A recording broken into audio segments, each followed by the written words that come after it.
sekolah itu bukan merupakan tempat untuk berbisnis. Kita harus jujur. Indonesia ini saat ini kita gagal di dalam pendidikan karakter. Guru ini beban-beban administratifnya itu banyak banget. Bagaimana pendidikan relevan dengan disrupsi digital? Faktanya bahwa banyak orang tua, even itu guru ya, bahkan lembaga pendidikan tinggi sekalipun masih menganggap nilai itu adalah hal yang paling utama. Halo Sobat Sapanizen, selamat datang kembali di podcast Sapanesia, ruang kolaborasi bagi kita untuk berbagi cerita, inspirasi, dan juga aksi nyata. Nah, di sini aku Trea yang akan menemani kalian selama beberapa menit ke depan di podcast Sapanesia. Nah, hari ini kita akan membedah masa depan. Nah, di tahun 2026 ini teknologi itu bukan hanya sekedar opsi, tapi juga sudah menjadi bagian dari nadi. Nah, namun pertanyaannya, apakah kualitas pendidikan kita ini sudah mulai meningkat atau hanya sekedar berganti gawe saja? Nah, sekarang sudah hadir bersama kita pakar teknologi pendidikan dari Universitas 11 Maret. Beliau adalah Bapak Dr. Eka Budi Santosa, Magister Pendidikan. Selamat datang, Bapak. Terima kasih, Iya. Bu Tria. Mbak Tria ya? Mbak Tria saja, Bapak. Terima kasih untuk diundang ke podcast ini. Semoga ada sesuatu yang bisa kita diskusikan. Iya. Gimana Pak kabarnya? Saya alhamdulillah sehat, seger ya kelihatannya. Iya, walaupun puasa tetap ya Pak harus. Oke, ya. Nah, Bapak sebelum kita membahas tema podcast hari ini nih, mungkin Bapak bisa memperkenalkan diri terlebih dahulu nih untuk kepada teman-teman Sapanizen di luar sana. Baik. Halo Sapanizen semuanya. Gimana kabar di sana? Perkenalkan, nama saya Dr. Eka Budi Santosa. Saya adalah dosen dan ketua program studi di S1 Teknologi Pendidikan FKIP UNS. Hari ini kesibukan, kalau ditanya kesibukannya oleh Mbak Tri tadi, ya sibuk ngajar yang pertama. Yang kedua, saya sedang ada beberapa proyek penelitian, di mana proyek penelitian saya ini sebenarnya ada kaitannya gitu ya tentang bagaimana seorang guru itu bisa dibantu dari sisi kesibukan beliau di administratif gitu ya, sehingga nanti bisa lebih fokus ke hal-hal yang sifatnya itu pembelajaran dan humanisasi, terutama untuk humanisasi dari peserta didiknya. Itu kurang lebihnya, iya. Mbak Tria. Iya, Bapak. Nah, kita mulai diskusi yang paling dasar dulu nih, Pak. Menurut Pak Eka nih, pendidikan di Indonesia ini sebenarnya fokusnya tuh ke arah mana sih, Pak? Khususnya di bagian kurikulum dan juga proses pembelajaran di kelasnya. Ya ini sebenarnya penting sekali untuk kita bisa bahas lebih panjang. Namun, secara garis besar, kalau kita bicara pendidikan yang ada di Indonesia ini, ada tiga hal yang mendasari gitu ya arah pendidikan di Indonesia pada hari ini. Jadi untuk yang pertama adalah relevansi. Bagaimana pendidikan relevan dengan disrupsi digital, disrupsi teknologi yang pada hari ini ada. Yang kedua, tentu saja terkait dengan kebutuhan industri 4.0, ya, yang itu merupakan ya output dari pendidikan nanti. Yang kedua adalah personalisasi. Jadi bagaimana program pembelajaran itu bisa dinikmati oleh semua kalangan siswa dengan segala macam latar belakangnya, dengan diferensiasinya, dan dengan segala macam minat, gaya belajar, dan tingkat self-regulated learning mereka. Karena dalam kondisi pada hari ini, pendidikan saya menunjukkan bahwa tingkat self-regulated learning siswa akan sangat menentukan keberhasilan siswa itu sendiri, baik itu dalam akademiknya maupun di luar akademik, artinya pasca dia lulus.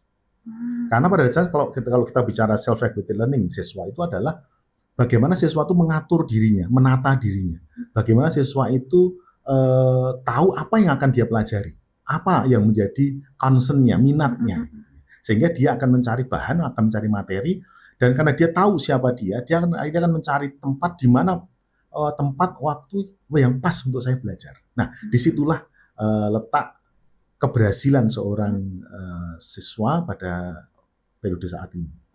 Dan yang ketiga, ya tadi yang pertama terkait dengan itu ya, terkait dengan relevansi, gitu ya. Lalu yang kedua tadi personalisasi, yang ketiga itu humanisasi, Mbak. Hari ini pendidikan membutuhkan sebuah konsep humanisasi yang sangat real, karena ketika teknologi itu sudah menjadi bagian yang nggak bisa dihindari dari dunia pendidikan pada hari ini. Sekarang bagaimana caranya agar teknologi itu tidak sampai merubah jati diri manusia, tidak sampai bahkan mereplace, menggantikan manusia itu sendiri. Karena ada banyak isu nih hari ini dengan AI, itu sekarang peran guru itu relatif tidak dibutuhkan kan, seperti ada banyak yang ngomong seperti itu. Tapi menurut saya guru tetap adalah sosok yang tidak tergantikan, asal guru itu memiliki kemampuan beradaptasi, mengetahui atau memanfaatkan teknologi yang ada pada hari ini untuk mendukung proses pembelajarannya, mulai dari desain pembelajarannya, pengembangan pembelajarannya, sampai kepada evaluasi pembelajarannya. Jadi kita menggunakan itu. Nah, itu 3 hal itu yang saat ini saya melihat arahnya ke sana. Ya, meskipun kalau kita mengatakan ada berbagai macam isu di luar sana juga kan, kurikulum yang ada di Indonesia itu setiap 5 tahun ganti kan. Nah, tetapi arahnya kalau saat ini arahnya masih ke tiga arah itu. Kalau tadi Mbak Tria menanyakan arahnya ya, sampai ke ketiga itu.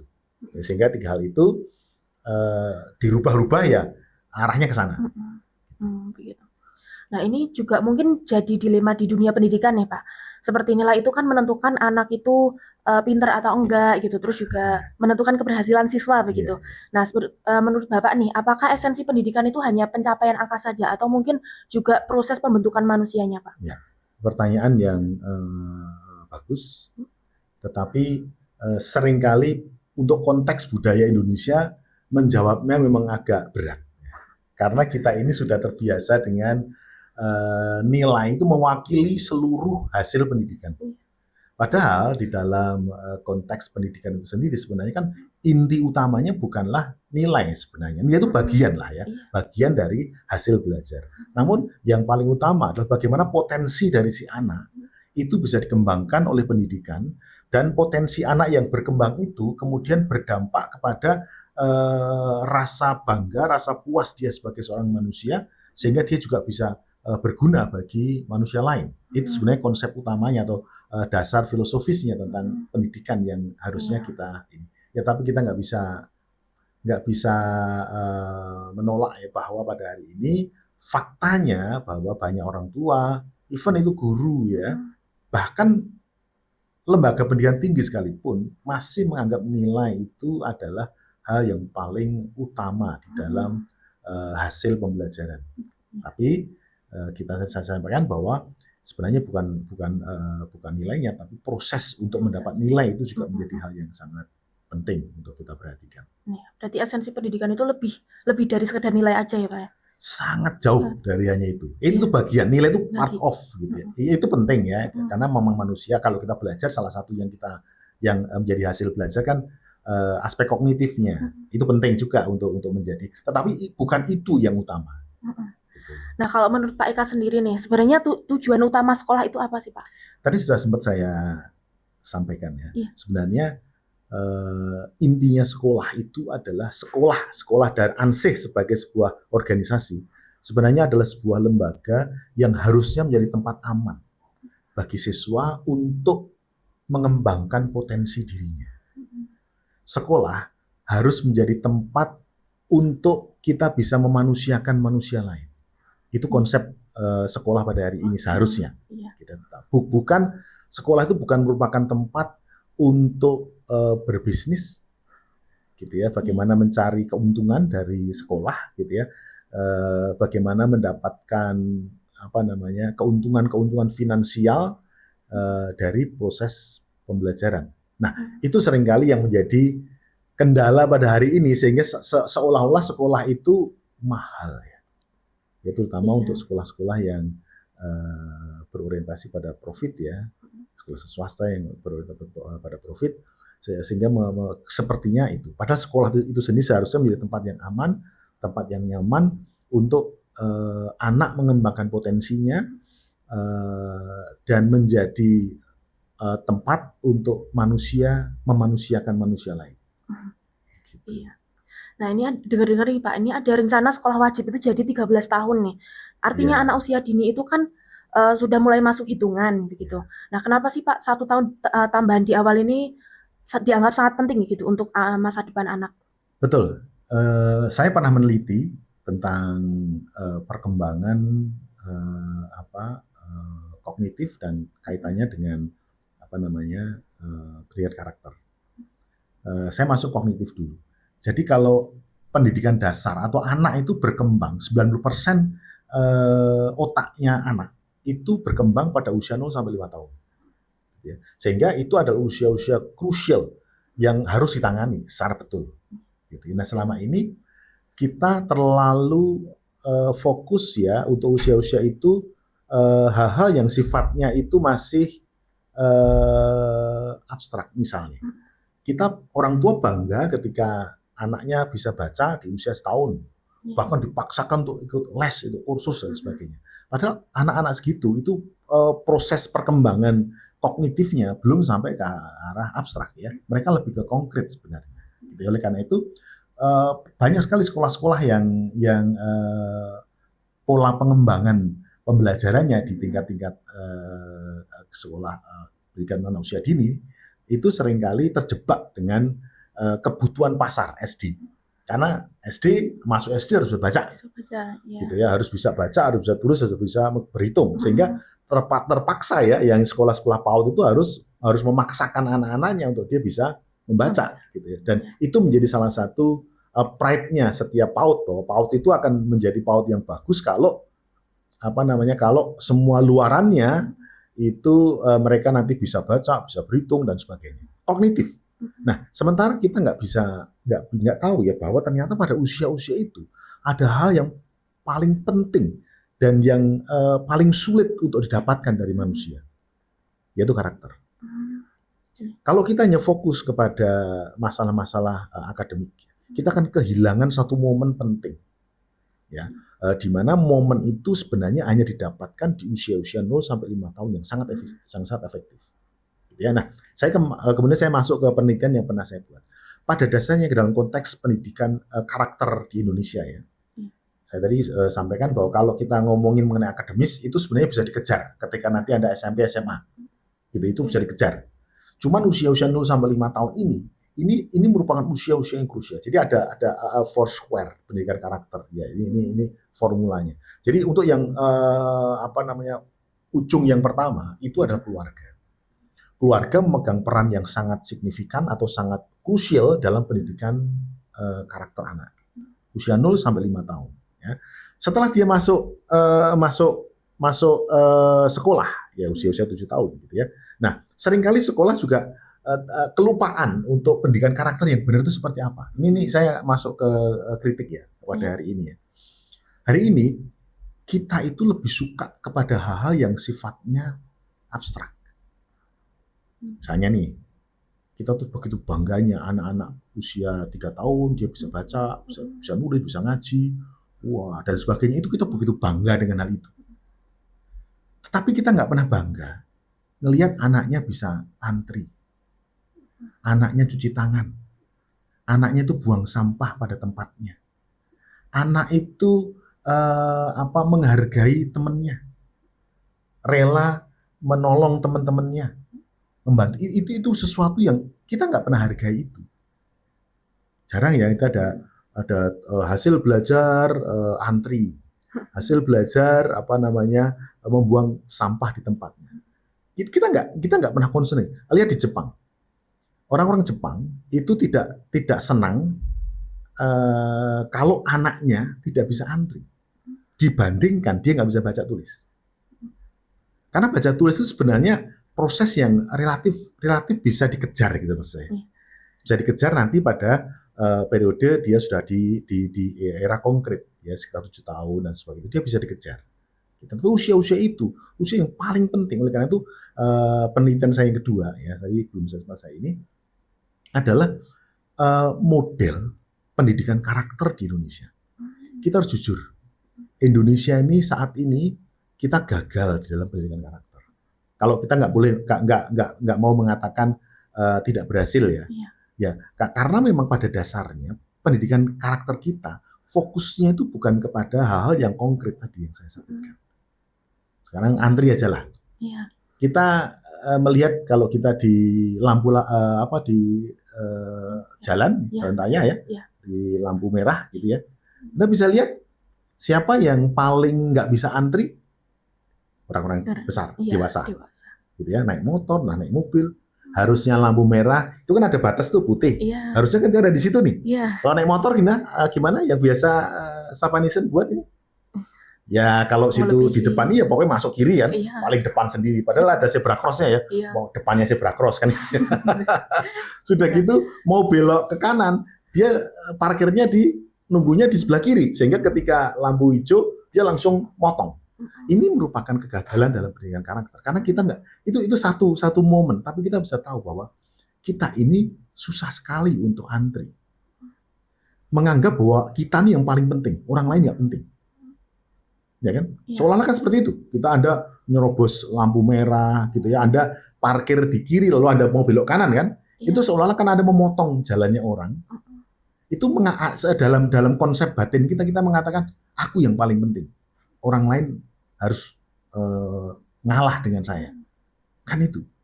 Nah itu kenapa kita nggak heran kalau pada hari ini kita melihat Indonesia ini paling susah korupsi itu diberantas. Kan pemberantasan korupsi itu tidak hanya pendidikan setelah besar dewasa, itu harus dimulai dari anak-anak. Yang simpel ya antri aja. Antri itu maknanya banyak. Anda bisa menghormati haknya orang lain.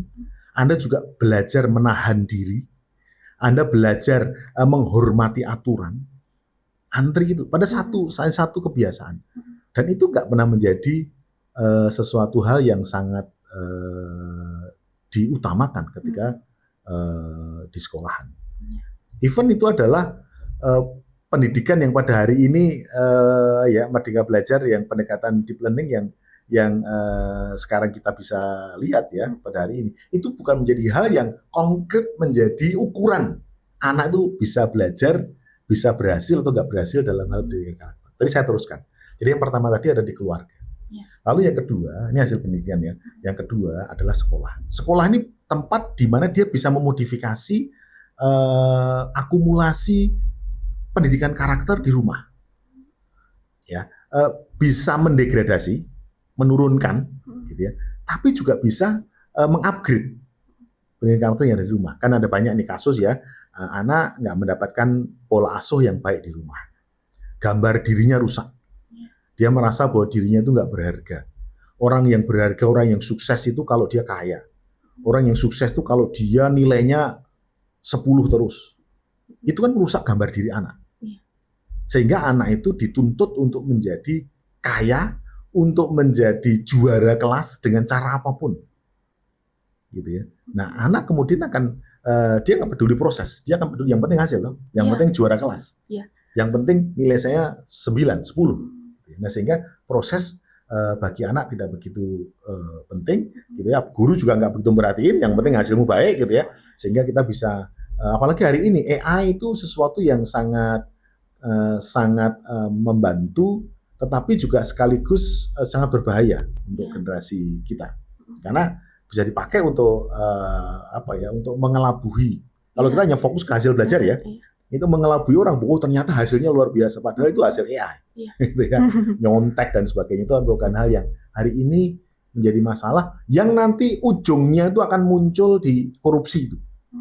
Paling susah Indonesia kan korupsi.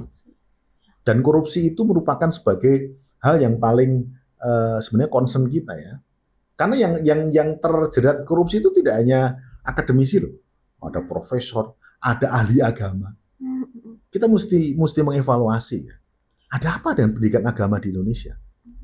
Ya, mereka ahli agama, tetapi ternyata pendidikan agama secara kognitif tidak mampu membuat orang menjadi bijaksana. Tidak mampu membuat orang beradab, gitu ya. Nah, ini harusnya adab ini yang harus ditanamkan dari sejak kecil. Makanya saya ingin meneliti, penelitian saya ini agak panjang ya Mbak ya. Penelitian saya itu lebih kepada kita bagaimana memanfaatkan Pancasila itu sebagai pendidikan karakter, bukan dogma. Kalau hanya dogma kita hanya melakukan pengajaran, tapi kalau menjadikan Pancasila itu menjadi sebagai pendidikan karakter, itu akan menjadi sangat yang bagus. Misalnya gini, ini sebelum saya teruskan poin yang ketiga ya, tadi yang pertama keluarga, kedua sekolah ya. Nah, Pancasila ini sebenarnya merupakan ideologi bangsa Indonesia sudah disepakati yang harusnya tidak hanya sekedar dogma yang diajarkan di sekolah, tetapi harus diimplementasikan dalam hal konkret. Misalnya, inti dari Pancasila, dari sila pertama itu ketuhanan yang maha esa itu adalah Tuhan. Orang Indonesia harusnya orang yang bertuhan, tidak hanya sekedar beragama. Gitu kan? Dua hal yang berbeda. Orang yang beragama belum tentu dia bertuhan, tetapi orang yang bertuhan dia akan beragama. Artinya apa? Bahwa orang-orang Indonesia tuh harus belajar bagaimana menghormati Tuhan, yang nggak kelihatan abstrak itu. Nah, makanya saya membuat sebuah model ya pendidikannya. Untuk yang pendidikan dasar itu, Mbak, konkret dulu, Mbak. Sebelum Anda mengenali Tuhan yang abstrak, Anda harus mengenali karya-karyanya di dunia ini. Melalui sila kedua dari Pancasila, yaitu kemanusiaan yang adil dan beradab. Artinya, ketika Anda menghargai manusia lain, Anda juga sedang menghargai penciptanya. Tapi ini pemahamannya nanti ya setelah usia remaja, usia 17 tahun ya. Usia anak ini karyanya dulu aja. Bagaimana menghargai alam semesta, bagaimana memperlakukan air itu dengan baik, bagaimana Anda memperlakukan tanah, ya itu merupakan sebagai hasil konkret dari pendidikan karakter yang harusnya dimunculkan dari sejak kecil. Sebelum kita ngomongkan abstraknya Tuhan dalam kajian yang abstrak, surga neraka itu abstrak, yang konkret aja dulu dikerjakan. Bagaimana menghargai manusia lain, ya kan? Bagaimana menghargai alam semesta ini, bagaimana kita berperilaku kepada hewan, binatang, meskipun dia binatang, tapi bagaimana kita memperlakukan dia dengan baik, gitu ya, menganggap bahwa dia juga bagian dari alam yang dibuat oleh Tuhan itu. Nah, guru harus bisa memberikan makna konkret itu. Itu yang saya tekankan berkali-kali ya, konkret ya, itu kayak antri itu konkret, buang sampah pada tempatnya itu konkret, kan gitu ya, dan lain-lain sebagainya. Nah, ketika pendidikan karakter itu kita masuk pada bagian itu, maka sila pertama dari Pancasila, ketuhanan yang maha esa itu, kita tidak hanya terlalu terpesona dengan hal-hal yang sifatnya itu adalah permukaan dari orang beragama itu sendiri, tapi bagaimana dia respect dengan Tuhan. Ya, ketika dia sholat, ketika dia puasa, itu bukan karena kewajiban, tapi karena dia itu hormat kepada Tuhan. Nah, salah satu ekspresinya juga dia kan menghormati manusia lain, menghargai manusia lain. Manusia lain juga punya kepentingan yang sama. Gampangannya kemanusiaan itu seperti ini. Saya sering sampaikan di kelas ketika saya mengajar mengenai etika profesi TP. Jadi seperti kalau kamu itu dijubit sakit nggak? Sakit. Jangan kamu nyubit orang lain. Kalau kamu dibully, suka nggak? Nggak suka. Maka jangan bully orang. Kalau kamu dibohongi orang, suka nggak? Jangan bohongi orang. Jadi sebelum kita mengerjakan sesuatu, kita terapkan. Seandainya itu berlaku ke saya. Seperti itu. Nah, itu bagian dari bagaimana kita memanusiakan manusia lain. Maka kita akan menghormati manusia lain. Ya, kita akan menghargai yang lainnya secara konkret. Bukan secara abstrak ya. Nah, secara konkret seperti itu. Itu yang tadi saya ingin sampaikan. Kemudian yang ketiga, tadi kan baru poin pertama tadi di rumah. Rumah itu merupakan pendidikan karakter yang paling penting, pendidikan akademis yang paling penting. Nanti saya akan sampaikan ke ini bagaimana metodenya. Ya. Lalu yang kedua tadi adalah di sekolah. Ya, sekolah tadi sudah saya uraikan. Kemudian yang ketiga adalah lingkup pergaulan. Pergaulan dalam hal ini bukan hanya pergaulan keseharian ya, secara fisik ya, tapi ke pergaulan digital juga. Karena sekarang teman-teman, kira-kira setiap bangun pagi pertama yang kamu buka apa? Yang kamu cari apa? Instagram, ya toh? TikTok kan gitu ya. Mau tidur juga scroll TikTok kan gitu ya. Artinya itu merupakan digital environment dari anak yang harus juga diperhatikan.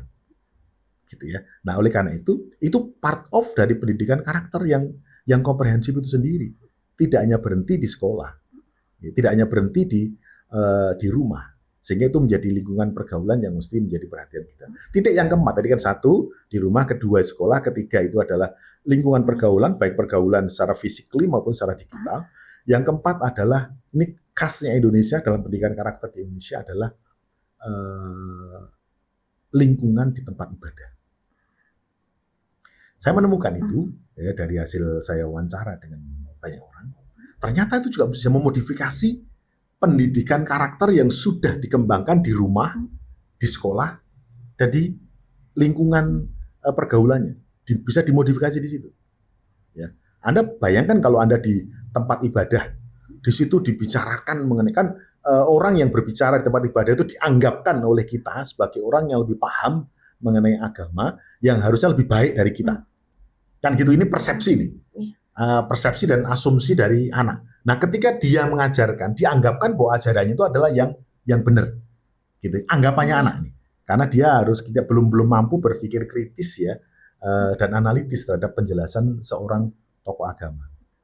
Nah, sehingga itu pun juga harus menjadi tempat pendidikan karakter dari konteks Indonesia. Sehingga pendidikan karakter itu tidak hanya melulu tugasnya guru, tetapi ada tiga titik tadi. Nah, kemudian konsep-konsep ini yang perlu penelitian lebih lanjut, ya, yang komprehensif, tidak parsial. Orang tua juga perlu diajari mengenai pendidikan karakter anak. Tadi yang konkret tadi, bukan orang tua harus bisa ya sesuatu yang sifatnya itu abstrak ya kerohanian dan sebagainya, itu abstrak. Tapi bagaimana orang tua bisa mengajarkan mengenai menghargai orang lain, bapak menghargai ibunya, bagaimana bersikap kepada seorang wanita bersikap kepada seorang pria. Karena teladan dari orang tua itu nanti akan menjadi lebih berkesan, atau 75% menjadi gambar diri si anak. Memang bisa dimodifikasi, tetapi itu sudah sebagian besar ada dalam otaknya anak, direkam dalam otaknya anak. Sikap bapaknya kepada ibunya, bagaimana bapaknya bertanggung jawab atas keluarganya. Ini bukan soal miskin dan soal kaya. Ini bukan soal bapaknya itu seorang pejabat atau bukan pejabat, seorang yang terdidik atau bukan orang terdidik, bukan itu. Tapi soal karakter, jadi bagaimana dia ngayomi keluarga, bagaimana dia mensikapi berperilaku dengan ibunya. Itu kan menjadi gambaran di dalam dirinya si anak. Oh, berarti pria sama wanita itu harus seperti itu. Gitu ya, menghormati, penuh sayang. Beda sama kalau anak itu dalam gambar dirinya disebutkan diberikan gambaran bahwa seorang pria itu harus kasar ke wanita, mukul wanita. Itu merupakan trauma yang dan sekaligus itu teladan dari anak. Makanya ini penting ya untuk keluarga itu juga perlu menjadi poin pendidikan karakter di Indonesia, gitu ya. Kemudian yang kedua sekolah tadi mungkin saya sedang kembangkan untuk modelnya, sistemnya ya, mulai dari anak-anak usia dini itu bagaimana, apa saja yang lalu remaja, kemudian tingkatan sampai ke SMA itu apa saja yang harus jadi ada growing gitu ya. Tadi yang saya konkret menuju ke abstrak, gitu ya. Kayak simbol-simbol itu kan abstrak ya. Nah, sehingga ya kalau yang simbol-simbol itu ya itu nanti usia-usia yang usia-usia lebih remaja lah ya, di atas 15 tahun mungkin pakai seperti itu. Gitu ya. Tapi untuk yang anak-anak itu yang pendidikan dasar itu harus yang konkret. Kurang lebihnya seperti itu, Mbak. Iya. Berarti 1 tahun tambahan itu sangat penting juga ya, Pak? Sangat penting sekali menurut saya. Tapi ya itu, tambahan itu tidak berguna kalau tidak di-handle ya dengan benar. Gitu. Karena ini kan sebuah sistem ya. Pendidikan itu sebuah sistem, bukan parsial ya, sebuah sistem.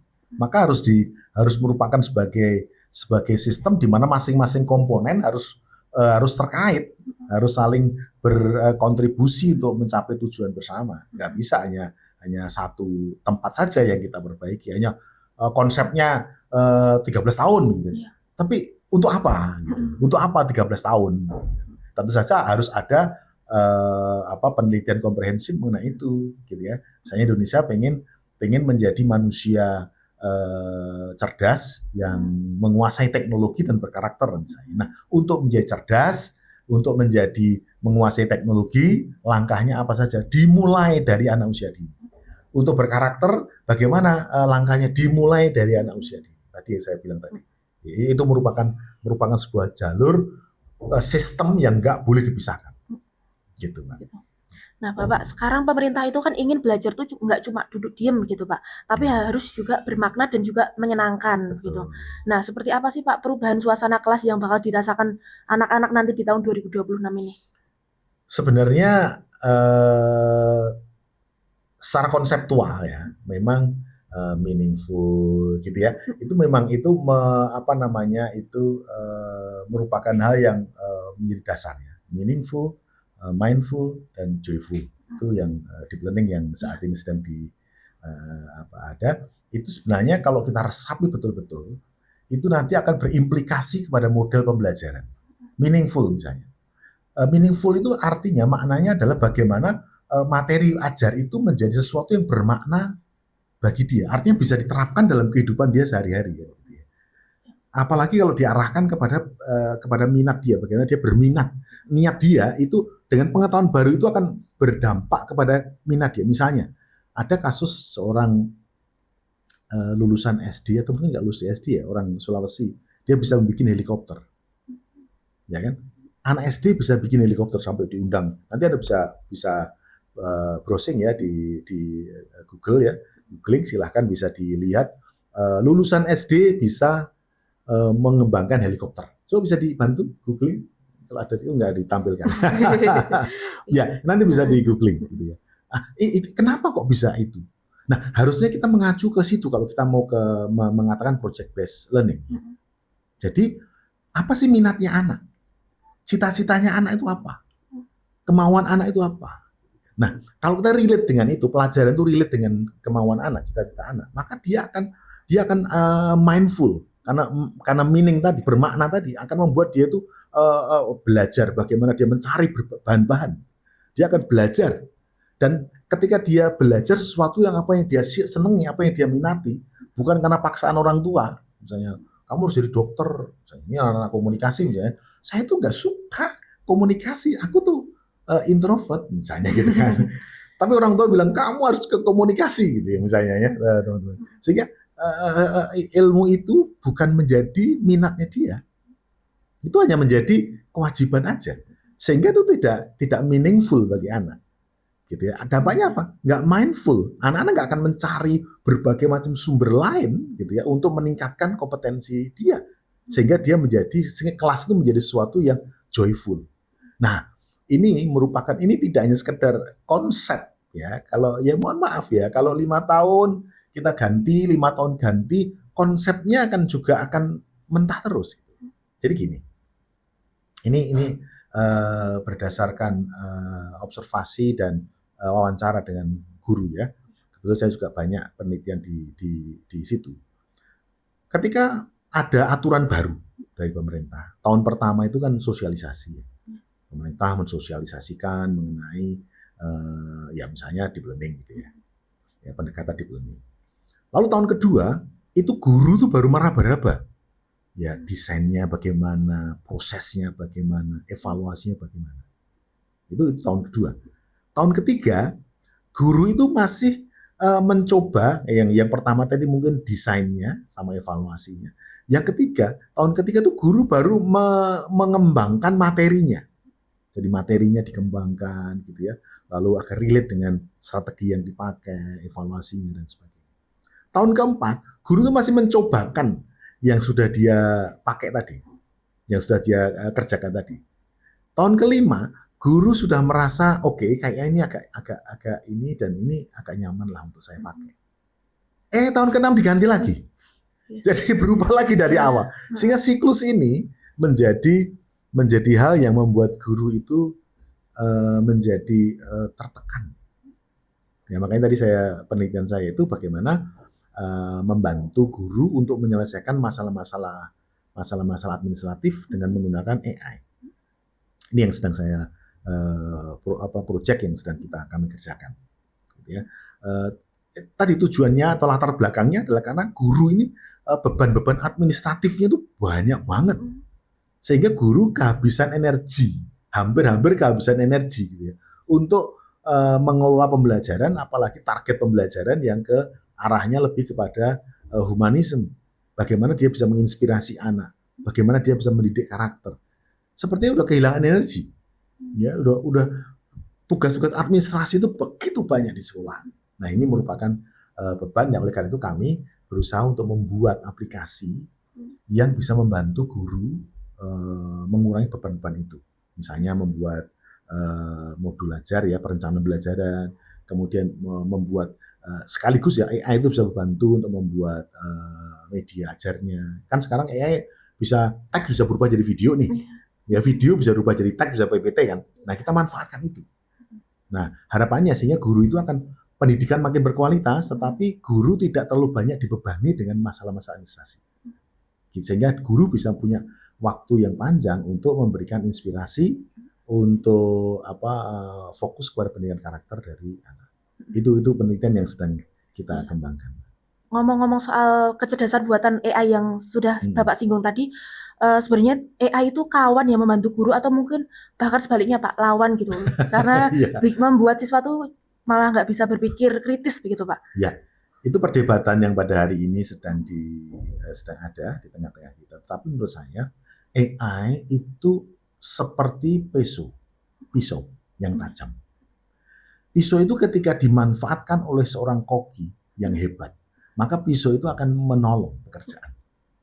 Ya, tapi ketika pisau yang tajam itu dimanfaatkan oleh seseorang untuk yang nggak ahli di bidangnya, maka pisau itu akan menjadi bumerang bagi orang itu. Sehingga sama AI itu adalah kawan yang sangat baik untuk kita. Tapi sekaligus kalau tidak dimanfaatkan, kalau tidak digunakan oleh orang yang tepat dengan cara yang tepat, maka AI justru akan membunuh kreativitas dan daya pikir kritis anak. Ya, karena dengan AI segala sesuatu bisa dimasukkan di AI. Jadi anak sudah tidak lagi menggunakan pikiran kritisnya, kognitifnya, sehingga relatif mereka ya pokoknya masukin aja. Yang penting kan bisa prompt gitu ya. Bahkan prompt aja bisa minta tolong AI kan. ChatGPT tolong saya mau begini, tolong buatkan prompt. Bikinkan sama dia kan promptnya. Sehingga orang kreatif nggak mau berpikir.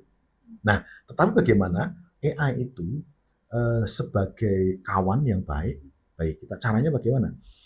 Guru harus mulai bisa memfokuskan bukan pada hasil, tapi proses. Jadi bagaimana kamu bekerja dengan AI misalnya? Ya, kalau di kelas saya, ketika saya kan kebetulan ngajar di teknologi kinerja salah satunya, ketika dia anak-anak itu ingin membuat instrumen untuk dia datang ke lapangan ya, instrumen untuk menguji atau menganalisis kinerja dari organisasi, seringkali kan anak-anak kan kesulitan kalau suruh mendeskripsikan itu. Saya beri oke, sekarang caranya adalah gunakan AI, ya. Tapi kamu harus tahu indikator dari kinerja organisasi yang akan kamu teliti itu apa saja. Indikatornya apa, menurut siapa, ya, grand teorinya, kemudian indikatornya apa. Nah, dari indikator itu kemudian di breakdown menjadi kisi-kisi. Nah, kisi-kisi itu yang kamu suruh AI untuk menguraikan menjadi sebuah kuesioner, misalnya. Langsung lengkap jadi kuesioner, sehingga akan sangat membantu dari siswa, gitu ya. Sehingga AI sekali lagi AI itu bukan lawan, tetapi AI itu adalah merupakan sebagai kawan, sahabat, ya, yang harus kita manfaatkan sehingga kita menjadi seorang yang tetap berpikir kritis, tetap kreatif, tetapi juga berempati. Tidak boleh kehilangan sisi kemanusiaannya. Itu tantangan guru hari ini. Gitu.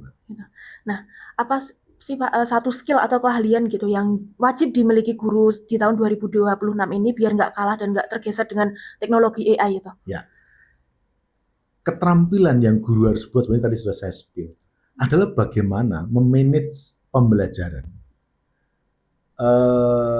dengan memanfaatkan artificial intelligence, ya. Tetapi evaluasinya, penilaiannya tidak kepada hasil, tapi pada proses. Jadi bagaimana anak berinteraksi dengan AI, bagaimana dia mengkoreksi AI, membandingkan dengan berbagai macam tulisan. Meskipun AI juga bisa membandingkan berbagai macam tulisan, tapi membandingkan juga dengan konteks budaya si anak, membandingkan dengan situasi kontekstual yang hari itu ada. Nah, itu merupakan kemampuan guru untuk mendesain pembelajaran berbasis artificial intelligence. Jadi AI jangan dimusuhi, karena ketika Anda memusuhi AI, maka kita akan menjadi orang yang akan dilibas oleh AI. Sekarang jujur ya, guru itu kadang-kadang tidak lebih pintar dari AI. Ya misalnya Anda mau ngajar apa, matematika, fisika ya, kita bisa tanya langsung ke AI materinya, gitu ya. Sehingga apa yang disampaikan guru di kelas juga bisa dijawab oleh AI, gitu ya. Nah kalau begitu fungsi guru apa, peran guru apa? Nah ada dua pandangan ya, dua sudut pandang. Satu itu menentang atau melawan atau menjadikan AI itu musuh, tapi satu lagi menjadikan AI itu justru menjadi sahabat. Contohnya musuh apa? Nggak boleh pegang HP di sekolahan. Kan gitu ya. Kenapa kok mereka nggak boleh pegang HP? Ada banyak alasan-alasan yang sifatnya itu a priori. Misal, nanti anak-anak terdistrak dengan Instagram, dengan ini. Nanti mereka khawatirnya anak-anak tidak fokus ke ngajar. Nah, itu kekhawatiran yang sifatnya itu ya a priori ya. Jadi tidak menganggap bahwa anak itu bisa diarahkan. Jadi bagaimana guru bisa mengarahkan handphone ataupun teknologi ataupun alat-alat seperti komputer dan sebagainya itu menjadi temannya dia belajar, mengeksplor berbagai macam berbagai macam informasi di luar sana, bagaimana membedakan. Bahkan sekarang kan ada tuh buku-buku ya. Jadi ada sebuah aplikasi yang kita bisa mendapatkan satu materi atau satu project atau problem yang sama, itu siswa bisa mendapatkan buku-buku yang berbeda-beda bacaannya sesuai dengan minatnya dia. Nah, hal seperti itu kan bisa mengembangkan literasi digital anak, gitu ya, maupun numerasi anak. Sehingga literasi dan numerasi itu tidak hanya secara manual seperti dulu, tapi kita bisa memanfaatkan AI, kita bisa memanfaatkan teknologi gitu ya untuk meningkatkan litbang dari anak. Berarti baik buruknya AI itu tergantung kita yang menggunakannya, tergantung desainernya. Bagaimana kita mendesainnya, bagaimana kita mendevelopnya.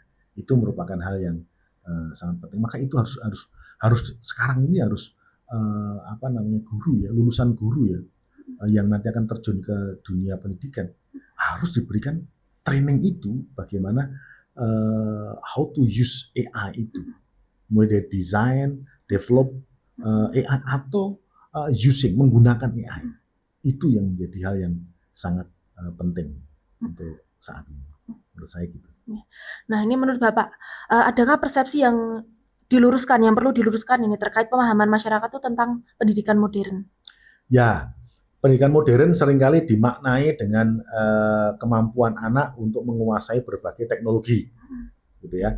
Sehingga ada orang-orang generasi baby boomer atau generasi X gitu ya mengatakan anak sekarang itu seperti stroberi, generasi stroberi yang lembek, indah tapi lembek, seperti itu kan.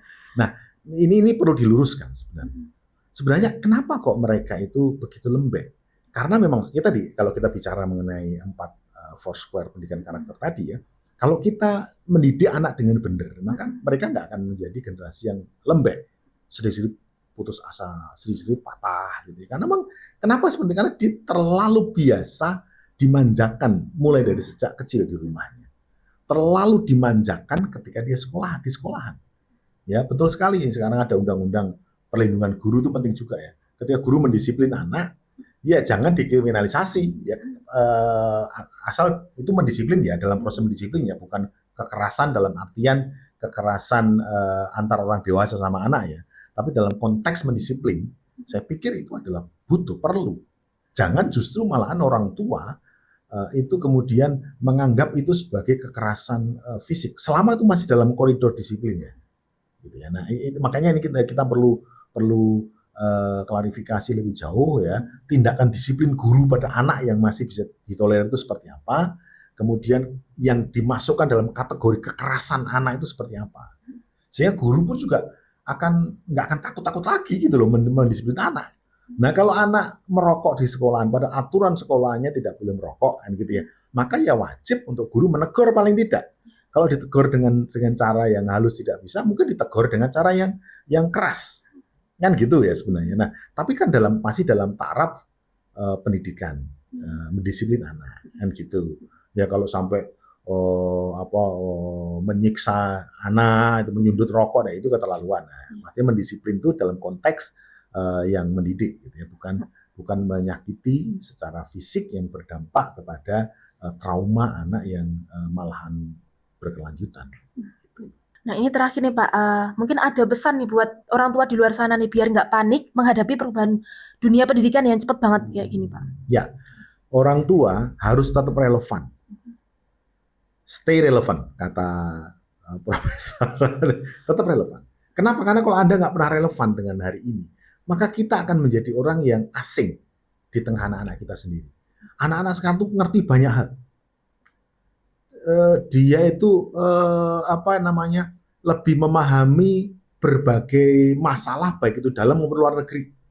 Dengan sosial media dia bisa ngerti informasi Iran sedang dibombardir oleh Amerika. Gitu. Orang tua nggak pernah mikir, waduh, nggak pernah kepikiran Iran tuh mana. Gitu. Tetapi anak-anak sekarang sudah. Nah, orang tua harus tetap relevan dengan itu. Sosial media itu sesuatu yang bagus kalau dimanfaatkan dengan tepat, sesuai dengan usia anak.